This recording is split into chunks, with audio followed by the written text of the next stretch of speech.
Então, irmãos,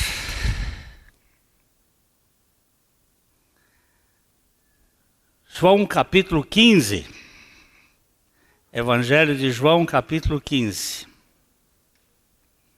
Nós vamos ler os 4 primeiros versículos.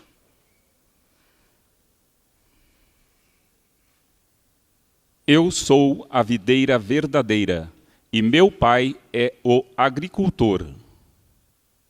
Todo ramo que estando em mim não der fruto, ele o corta, e todo que dá fruto limpa, para que produza mais fruto ainda. Vós já estáis limpos pela palavra que vos tenho falado. Permanecei em mim, e eu permanecerei em vós. Como não pode o ramo produzir fruto de si mesmo, se não permanecer na videira, assim nem vós o podeis dar, se não permanecerdes em mim. Nosso Pai, está dito que Tu és o viticultor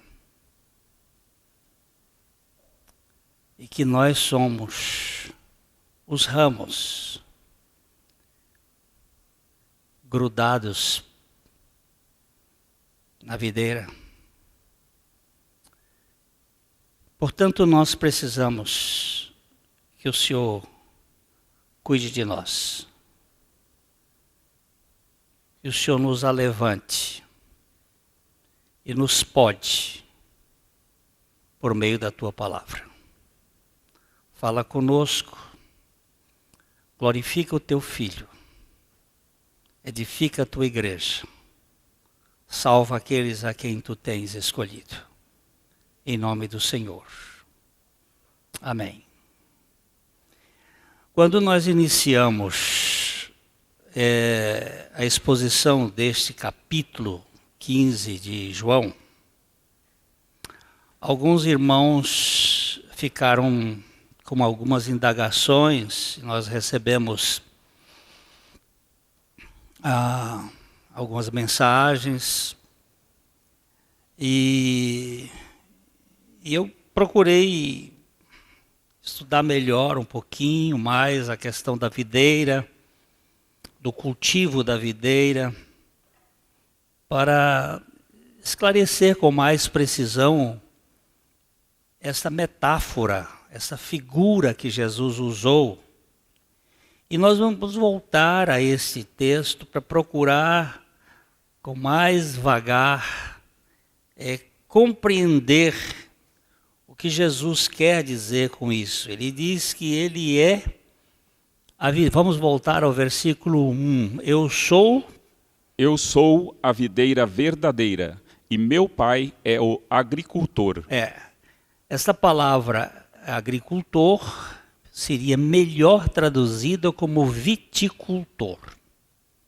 Eu sou a videira verdadeira. Possivelmente, o Senhor está comparando com uma videira brava, que era Israel. Jeremias capítulo 2, versículo 21. Jeremias 2, 21 é uma afirmação de que Israel, o povo de Deus, havia se tornado uma videira sem cuidado, brava. Eu mesmo te plantei como vide excelente, da semente mais pura. Como, pois, te tornaste para mim uma planta degenerada? Como de vide brava? E nós precisamos ter uma compreensão aqui desse texto, porque isso vai ter uma relação com o permanecer em mim, do versículo 4. O Senhor está dizendo, eu plantei como vide excelente. Não, pode voltar lá, onde estávamos em Jeremias 2, 21. Eu mesmo te plantei como vide excelente, da semente mais pura. Aí ele faz uma pergunta: como, pois, te tornaste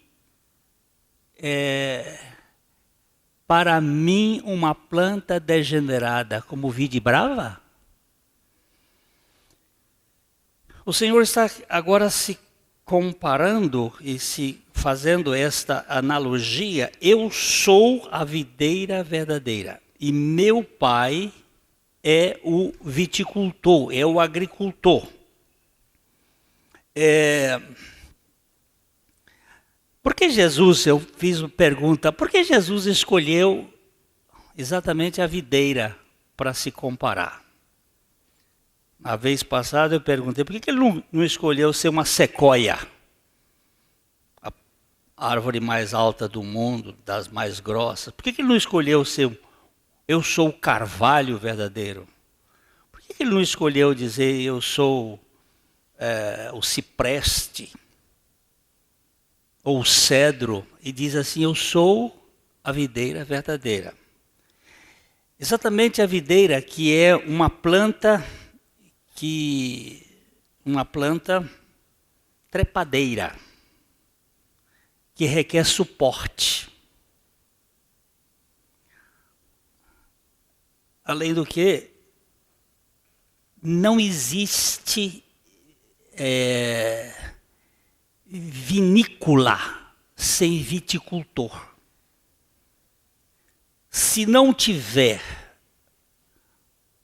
alguém que cuide da videira, não vai ter vinho. Não vai ter fruto. Porque ela é uma trepadeira. E se ela não tiver onde colocar os seus gavinhos, aqueles para poder crescer, os galhos ficam no chão. E os galhos no chão, eles não produzem fruto.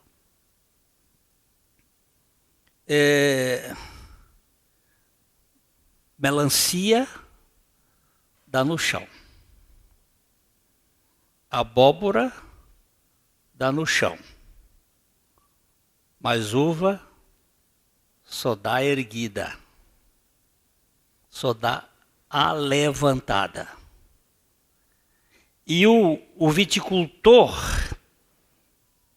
é muito importante desde pequenininha. A parte aérea da planta, vocês têm aí vocês têm aí umas fotos.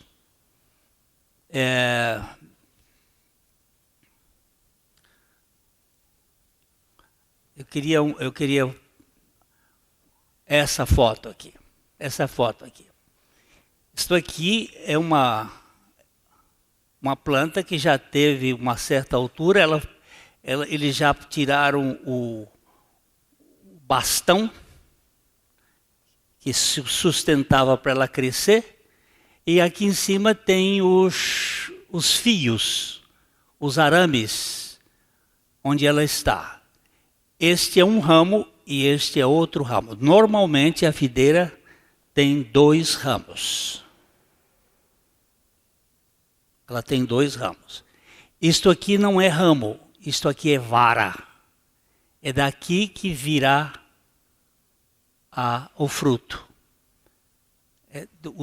O tronco, Jesus disse, eu sou a videira, o tronco, e vocês são os ramos. E é interessante, o negócio parece uma cruz, né? Parece que está falando de você vai ter que depender.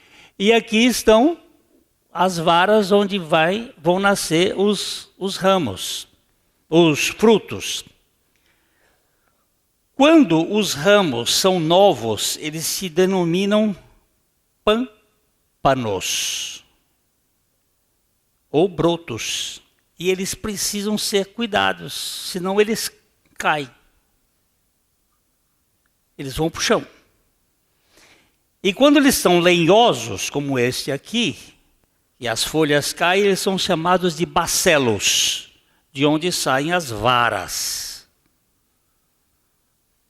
A videira é uma planta em que o tronco não serve para coisa alguma. Só para trazer seiva e fixar os ramos, o tronco. Eu quero que leia mais uma vez Ezequiel, capítulo 15, os versos de 1 a 5. O profeta Ezequiel está descrevendo aqui algo interessante. Capítulo 15, de 1 a 5. Veio a mim a palavra do Senhor, dizendo: Filho do homem, por que mais é o sarmento de videira que qualquer outro? O sarmento que está entre as árvores do bosque? Toma-se dele madeira para fazer alguma obra? Ou toma-se dele alguma estaca, para que se lhe pendure algum objeto? Eis que é lançado no fogo para ser consumido. Se ambas as suas extremidades consome o fogo, e o meio dele fica também queimado, serviria acaso para alguma obra? Ora, se estando inteiro não servia para obra alguma, quanto menos sendo consumido pelo fogo ou sendo queimado, se faria dele qualquer obra? Para que serve uma videira? Não serve para carvão? Não serve para movelaria? Não serve para nada. A comparação de Jesus é muito forte. Eu sou a videira. E vocês são os ramos. É por isso que ele é desprezado e o mais descartado entre todos os homens. Mas ele veio para dar vida. O ministério dele é de vida. Eu vim para que tenham vida e a tenham com abundância. Agora, os ramos, sem o apoio, eles caem por terra. E caindo por terra, eles ficam infrutíferos. Por isso que eles precisam ser levantados. O cultivo de uma vinha exige muito cuidado do viticultor e trabalho constante. Se é uma coisa que exige trabalho, é uma vinha. Não é um pomar que você planta mamão, laranja, manga, e eles vão dando ali. Não, o viticultor tem que fazer podas tanto na seca quanto na verde. Tem que cuidar da vinha, tem que adubar a vinha, tem que cuidar da vinha, porque a vinha é uma árvore que exige cuidado.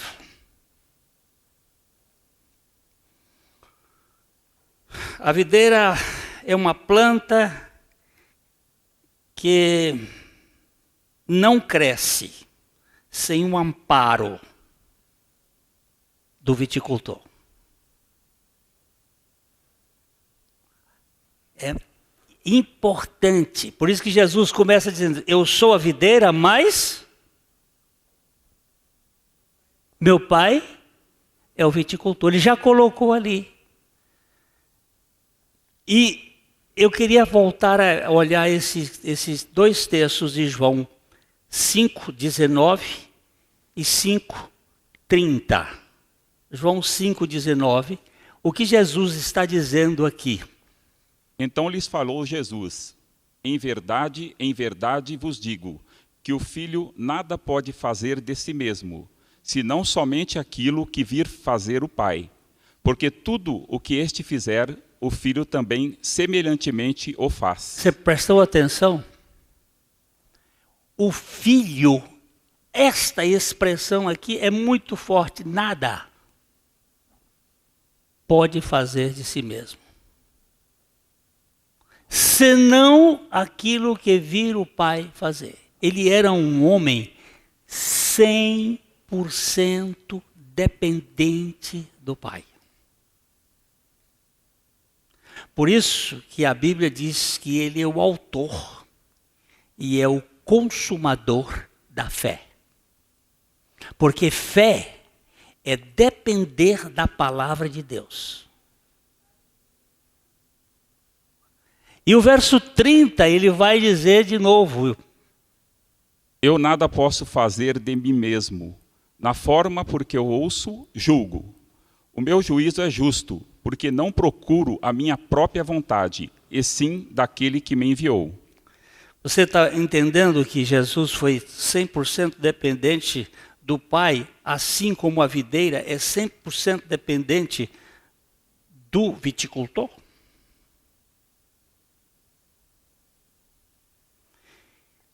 O versículo 2, ele afirma agora algo que é interessante. Verso 2. Todo ramo que estando em mim não der fruto, ele o corta, e todo o que dá fruto limpa, para que produza mais fruto ainda. Agora vamos voltar aqui à figura da videira, aquela mesma, pode ser aquela mesma.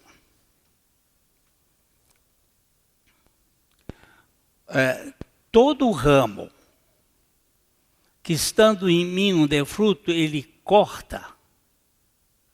Se ele cortar, esse lado aqui não vai produzir nada. Seria esta a melhor tradução? Corta ou levanta? Porque o ramo está na videira. E aqui é onde nós temos a grande dificuldade dos irmãos que me escreveram. Mas a maior parte das traduções diz corta. Eu digo, é verdade. Mas a maior parte das traduções do verbo airo no grego é eleva, levanta, ergue. Ele só é uma vez na Bíblia traduzido por corta, que é aqui, e outra vez tira. Eis o Cordeiro de Deus que tira o pecado do mundo. Mas este verbo não é traduzido por corta na maior parte das vezes. Nós precisamos entender que o ramo é o galho que sai da cepa ou do tronco e as varas saem dos ramos onde há frutificação. A frutificação vem das varas. Por isso que todo ano ele tem que fazer poda. Tanto nas varas, como também diminuir o ramo para que ele possa de novo crescer e produzir varas. Existem várias formas de fazer esse trabalho, que é a especialidade do viticultor.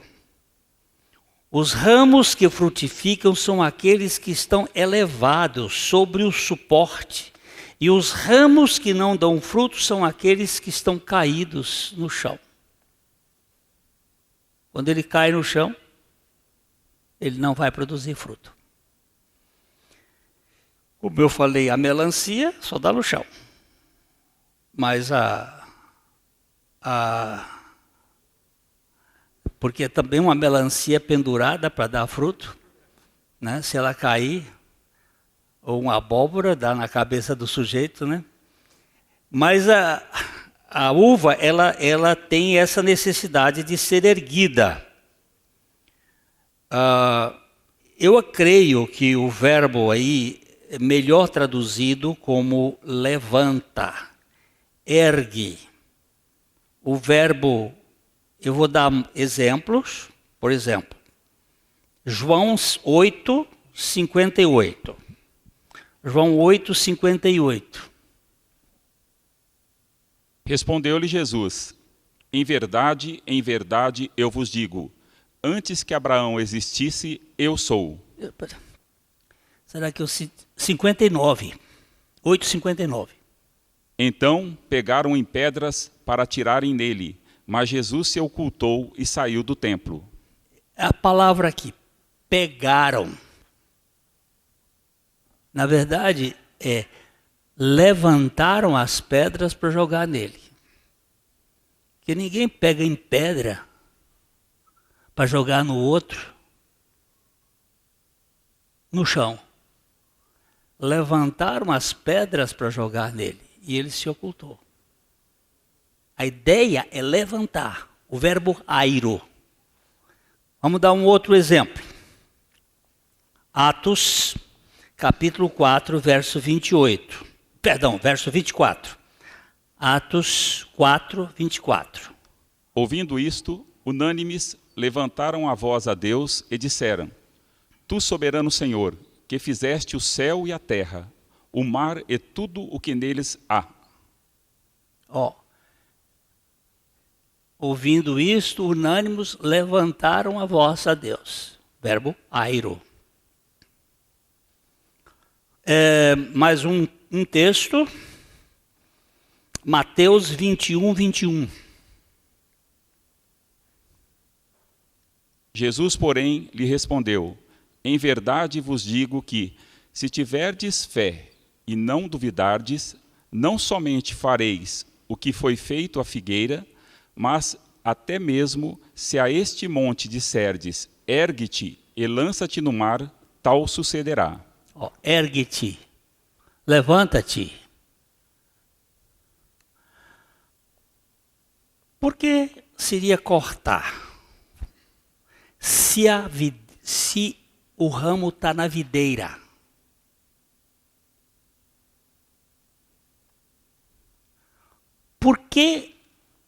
Como é que o ramo está na videira?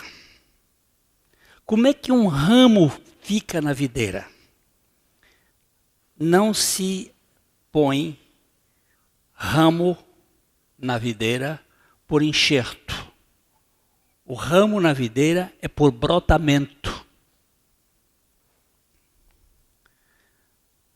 Se o ramo está na videira, ele foi colocado pela própria videira. Se alguém está em Cristo, é o que ele é. O que 2 Coríntios 5, 17 diz? Se alguém está em Cristo, é uma nova criação. As coisas velhas já passaram. Eis que tudo foi feito novo. Como é que Deus nos põe em Cristo e depois nos tira de Cristo?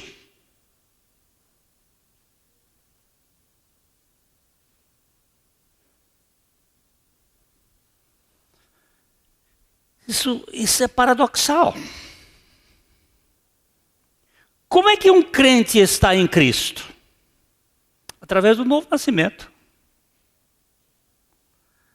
Só por meio de sua união com Cristo. E pode alguém que foi unido a Cristo ser cortado de Cristo? Agora vamos ter que olhar os próprios ensinos do Senhor Jesus. Vamos dar uma lida em João capítulo 6, os versos 37 a 40. João 6, 37 a 40. Todo aquele que o Pai me dá, esse virá a mim. E o que vem a mim, de modo nenhum o lançarei fora. Antes de ler o outro, peraí, não vai com força. Todo aquele que o Pai me dá, esse virá a mim. E o que vem a mim, agora aqui, de maneira nenhuma lançarei fora. Você crê nisso?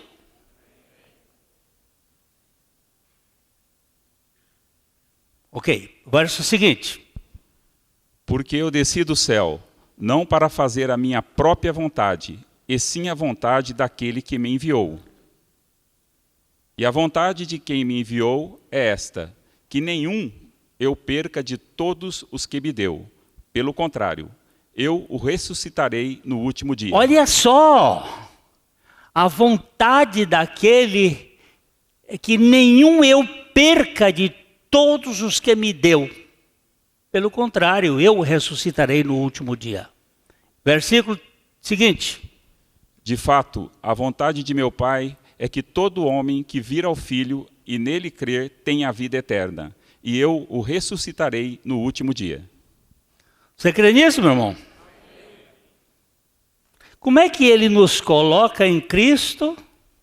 Nós estamos em Cristo, nós somos feitos uma nova criatura e depois ele nos corta para ir para o fogo.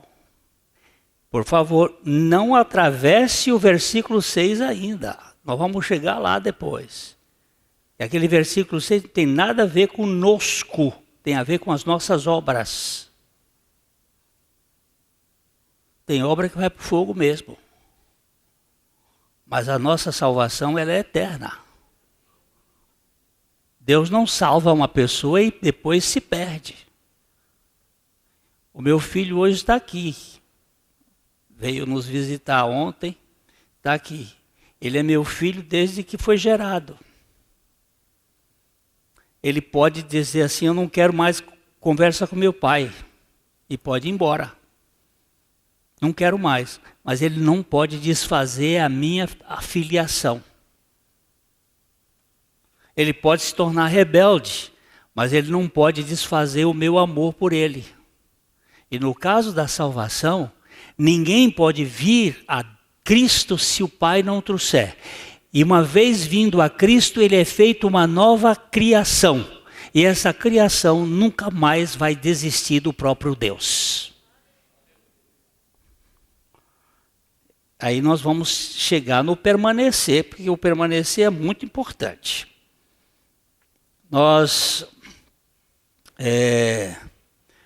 Por esta razão, eu fico com a preferência da tradução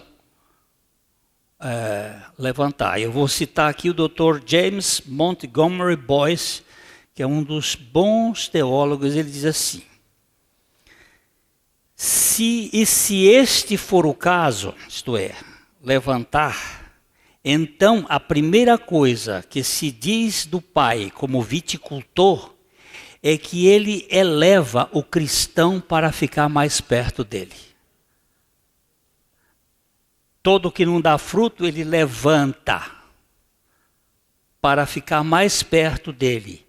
Para traduzir isto em termos espirituais, significa que o Pai primeiro cria um senso de verdadeira devoção no cristão. E esse cristão se eleva para o céu. Pensai nas coisas que são do alto. Vamos dar uma lida nesse texto de Colossenses capítulo 3, os versículos 1, 2, 3, pode ser até o 3, pode ser até o 4. Colossenses. Portanto, se fostes ressuscitados juntamente com Cristo, buscai as coisas lá do alto, onde Cristo vive, assentado à direita de Deus. Pensai nas coisas lá do alto, não nas que são aqui da terra. Porque morrestes, e a vossa vida está oculta juntamente com Cristo em Deus. Quando Cristo, que é a nossa vida, se manifestar, então vós também sereis manifestados com ele em glória. Olha, vamos voltar no verso 1 aí. Vamos voltar no verso 1. Portanto, se fostes ressuscitados juntamente com Cristo, só foi ressuscitado juntamente com Cristo quem morreu juntamente com Cristo. Ok? Se nós morremos com Cristo e ressuscitamos com Cristo, nós fomos incluídos, nós estamos unidos a Ele. Estamos inseridos nele. Aí ele diz assim, buscai as coisas lá do alto, onde Cristo vive, assentado à direita de Deus. A primeira coisa que o Pai faz é nos dar um senso de buscar a dependência dele, olhar para ele. O verso 2 ainda vai reforçar isso. Pensai nas coisas lá do alto, não nas que são aqui da terra. Você vê, essa mentalidade de abóbora fica aqui no chão. Mas a mentalidade da uva fica olhando para cima. Fica na dependência. Quando muita gente é salva, ele ainda traz uma cultura do mundo e fica grudado ainda, olhando para essas coisas. Então o pai tem que levantar esse cara para ele olhar para cima. Para ele olhar para aquilo que é eterno, não por aquilo que é perecível. Nós trazemos uma cultura do mundo na nossa vida e nós precisamos ser desmobilizados dessa cultura. E esse trabalho do pai nos limpar, nos tratar. O viticultor levanta o ramo e depois ele poda. Os ramos dão frutos. Os ramos dão frutos através das varas. E as varas são podadas anualmente, 2 vezes, tirando aquelas infrutíferas. Não existe possibilidade de uma videira que não é podada produzir fruto. Vai ser raquítica. Se o crente está em Cristo, ele não pode ser cortado de Cristo, mas ele pode ser podado pelo viticultor para tirar aquilo que impede a sua frutificação. Porque o processo do texto é que dê fruto, mais fruto e muito fruto. Bota aquela videira com fruto, né? Ela foi, não, aqui tem fruto. Não, pega aí a poda. Ele está ali, podando, não o ramo em si, mas ele está podando as varas, ele está cortando. O trabalho do viticultor é diuturno. Ele tem que fazer esse trabalho sempre. Está ali podando para poder. Agora vamos lá para outra. Olha aqui de onde vêm os frutos. O ramo está aqui, ele vai soltando as varas e as varas vão dando a quantidade de uva. Eita, coisa boa! Esses cachos maravilhosos de uva. E Jesus diz assim, o Pai vai fazer esse trabalho. Ele é o viticultor. Ele poda em termos espirituais. Isto se refere à obra de Deus, Pai, em remover tudo aquilo que é espiritualmente prejudicial à vida de um determinado cristão. Significa ter os nossos maus hábitos eliminados. Tem coisas que ele vai cortar. Isso aqui não serve para você. Corta. Tira. Eu vou dar um exemplo tolo. O pastor Abu Chaim, ele tinha um bigode. Bigode basto. Bigode bonito. Que ele zelava daquele bigode com... Um dia o pai disse... Pai, Deus, diz para ele assim, raspa o bigode. E ele disse, mas por que, pai? Ele disse, porque é centro da sua vaidade. Aí ele foi lá, ligou, disse que quando ele olhou no espelho, não parecia ser a cara dele. Rhys Howells, um homem de Deus lá na Inglaterra, no tempo que um homem não podia andar sem chapéu. Pessoa que tivesse, se fosse um cidadão, um homem sem chapéu, era uma discriminação. Deus diz para Rhys Howells, tira o chapéu. Para um vai ser uma coisa, para outro vai ser outra. E aí você não pode impor regras, porque o Pai vai trabalhar com cada um. E vai cuidar de cada um de nós.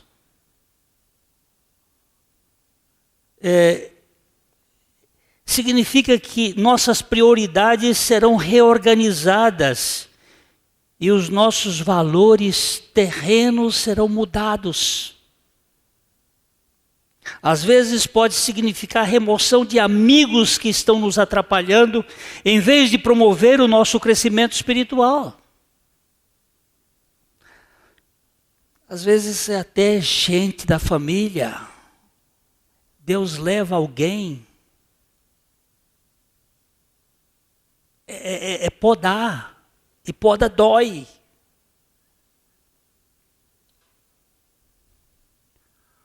Mas ele vai podar. Para quê? Para que produza mais fruto. Ninguém poderá ser separado de Cristo se ele estiver em Cristo, mas ele será podado. Ele vai ser limpo. E qual é o instrumento de limpeza? O versículo 3. Qual é o instrumento que ele vai usar para nos limpar? Vós já estáis limpos pela palavra que vos tenho falado. Jesus está falando para os apóstolos, para os 11 apóstolos, porque Judas já tinha ido embora. Judas não foi um que o pai podou. Judas nunca foi do grupo. Mas ele diz assim, vós já estáis limpos pela palavra que eu vos tenho falado. O instrumento de limpeza é a palavra de Deus. E aí você vai verificar toda a trindade trabalhando nesse assunto. Jesus é a videira, o Pai é o viticultor, e o Espírito Santo vai usar a sua própria palavra, porque toda palavra de Deus, ela é inspirada por Deus. Vamos dar uma olhada em 2 Timóteo capítulo 3, versos 3, 16 e 17. 2 Timóteo 3, 16 e 17.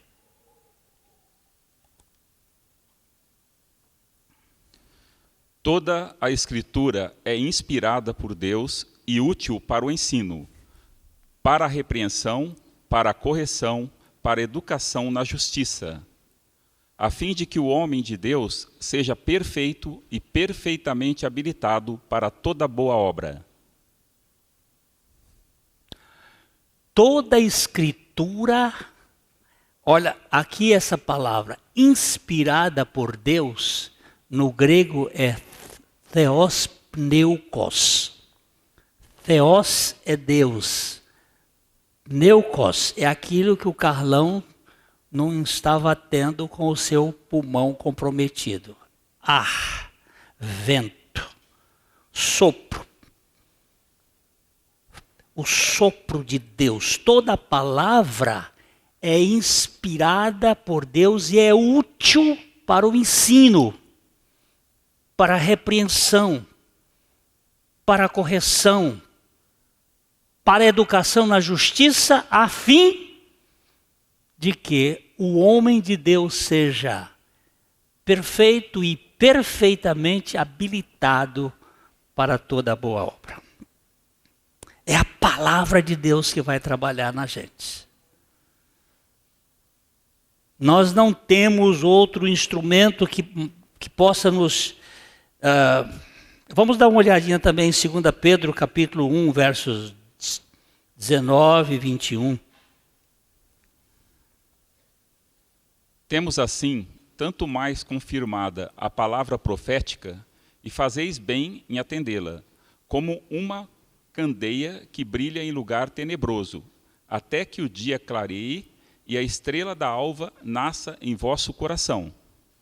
Sabendo, primeiramente, isto, que nenhuma profecia da Escritura provém de particular elucidação. Porque nunca jamais qualquer profecia foi dada por vontade humana. Entretanto, homens santos falaram da parte de Deus, movidos pelo Espírito Santo. O verso anterior, ele diz que... O verso 20, por favor. Primeiramente isto, que nenhuma profecia da Escritura vem de particular elucidação.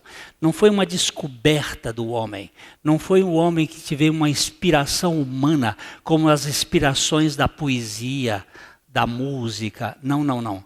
É clara revelação e sopro de Deus. E o verso 21 vai dizendo que...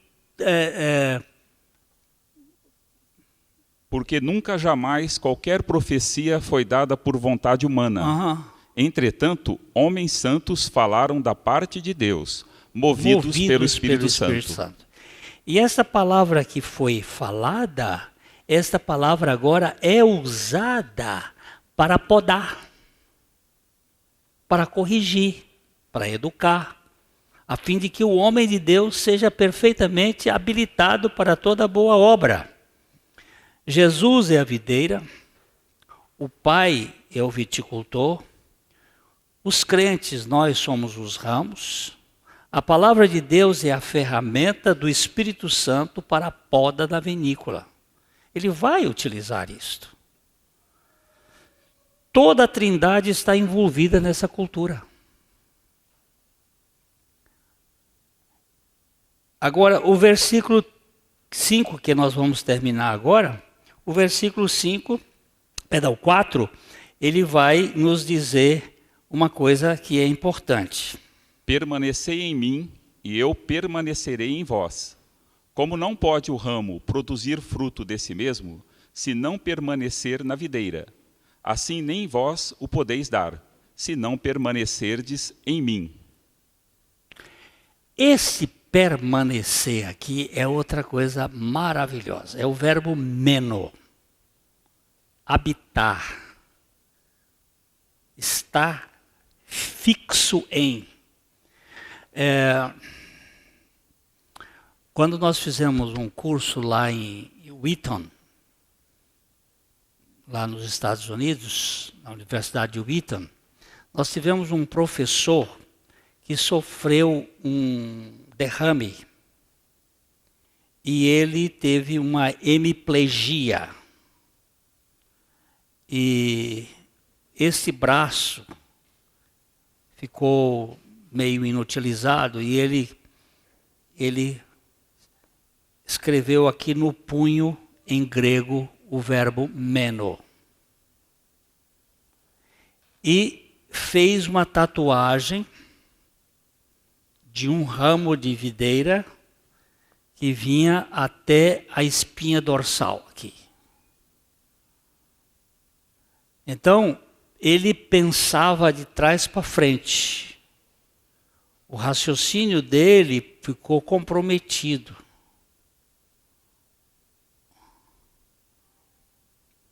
Ele, em vez de dizer assim, I love you, ele dizia, you love I.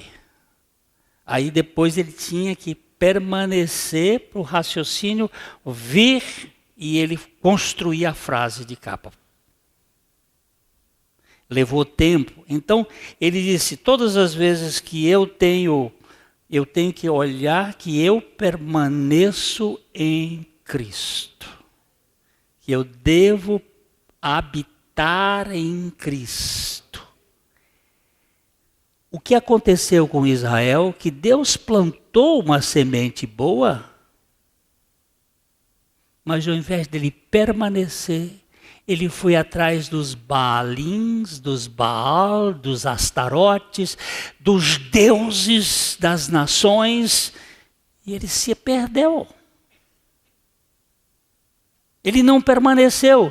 E ele diz aqui, permanecei em mim. É a dupla permanência. Permanecei em mim e eu permanecerei em vós. Aqui ele mostra o lado volitivo do crente. Porque nós fomos regenerados pela graça de Deus de modo monérgico, totalmente por ele, mas tem uma questão relacional que é sinérgica. A minha neta que mora em São Paulo, que chegou ontem pela manhã, ela não convive muito com a gente.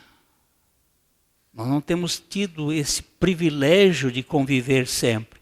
Mas quando ela chegou, que saiu do carro, ela já correu para nós, para aquele abraço gostoso, né? Porque existe uma certa relação. E nós temos que desenvolver essa relação. Toda criança nasce, ela não conhece nada dos pais.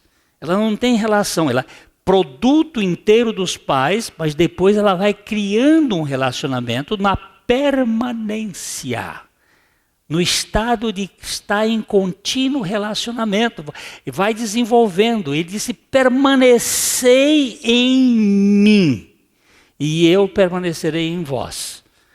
O ramo em si, ele não pode produzir fruto se não estiver na videira. Assim também vós, se não estiverdes em mim. O Senhor expõe a decisão do crente que foi unido a Cristo a permanecer nele. Apenas quem está nele pode permanecer e habitar nele. Só pode permanecer quem está. Quem não está não pode permanecer. Não vai permanecer. A nação de Israel não permaneceu na habitação com o Senhor, e talvez por isso essa palavra do Senhor. A frase, neste versículo, ela pode ter 3 significados. Ela pode significar 3 coisas. Ela pode ser uma declaração simples, com o sentido: vocês devem permanecer em mim e eu devo permanecer em vocês. Seria uma frase: você deve permanecer em mim e eu permaneço em você. A segunda possibilidade, ela pode ser uma promessa: permaneçam em mim e eu permanecerei em vocês. Permaneçam em mim. E a terceira, que pode ser a ordem assim: fiquem em mim e assim se cuidem, para que eu também permaneça em você. Fiquem em mim, permaneçam em mim e se cuidem, porque eu aí permaneço com vocês. Provavelmente seja essa a melhor tradução, e eu estou acompanhando aqui o Dr. Leon Morris, que é um dos grandes expositores bíblicos e um grande helenista, que essa é a terceira possibilidade. Jesus quer dizer que os seus discípulos devem viver de forma que ele, Jesus, continue a habitar neles. Vocês têm que viver de tal forma que a sua permanência em mim reflita a minha permanência em vocês. Nenhum galho de fruto isoladamente pode produzir frutos, pode produzir o cacho. Ele deve estar em conexão vital com a videira. Portanto, permanecer em Cristo é o pré-requisito necessário da fecundidade para o cristão. E como é que a gente permanece? Através da palavra, através da oração, através da comunhão com a igreja. São elementos de permanência. Na adoração, nós estamos ali num ciclo, numa relação de permanência. Portanto, permanecer em Cristo é importantíssimo. Nós podemos concluir dizendo que Jesus é a videira, nós somos os ramos, o Pai é o viticultor. Ele vai limpar, ele vai podar os feitos, os nossos atos, as nossas atitudes por meio da palavra, por meio do Espírito Santo, usando processos para nos tirar coisas que às vezes eu não tenho que dizer que aquilo que ele tirou em mim vai ser aquilo que ele vai tirar no bola. Isso aí é ele que vai cuidar. Deus vai trabalhar com cada um. E essa história de ficar querendo ser o viticultor não é tarefa nossa. Nossa tarefa é de nos edificar mutuamente no amor do Senhor. Então o segredo é a habitação do crente com Cristo, para que Cristo permaneça na sua vida. Você está em Cristo? Ok. Está mesmo? Como é que você está em Cristo? Como é que você sabe que você está em Cristo? Pode falar.